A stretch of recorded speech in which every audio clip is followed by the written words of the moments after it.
Isa na natin ang ingredients ng ating dinuguan with coconut milk.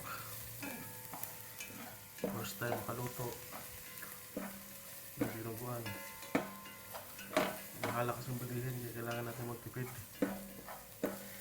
Mas mura siya. Marami pa. Yan na.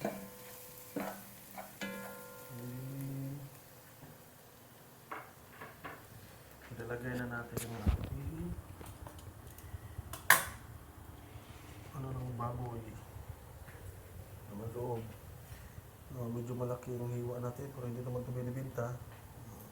Ulam po ito, ulam kasama na lahat. Kaya ito na, ilagay natin. Yan.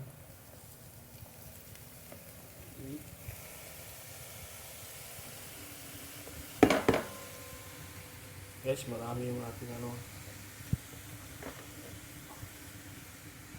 halos ng kalahating kaldero ng malaki. Maubos kaya namin to.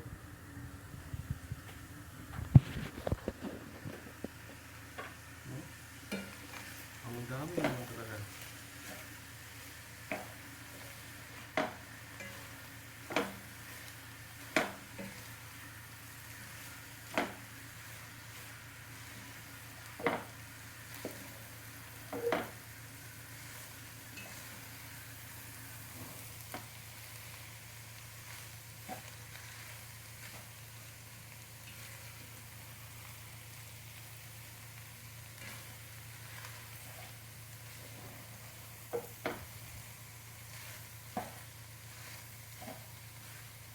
Alam kung ganito yung magluto yung iba, pero kanya-kanya kasi tayong style kung paano magluto ng dinuguan. Sa akin, dinuguan with coconut milk.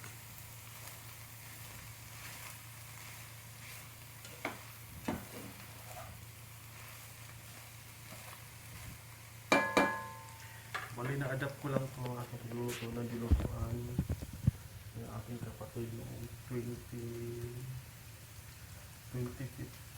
o 2013. Nagtuto siya ng dinuguan na may coconut milk.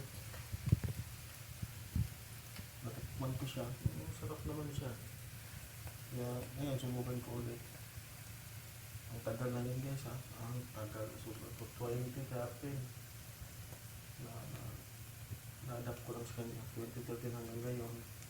Ngayon ko lang ulit matitikman ulit ng dinuguan with coconut milk. Kaya ito na guys, i-update ko na lang kayo pag luto na. Bye bye, good morning.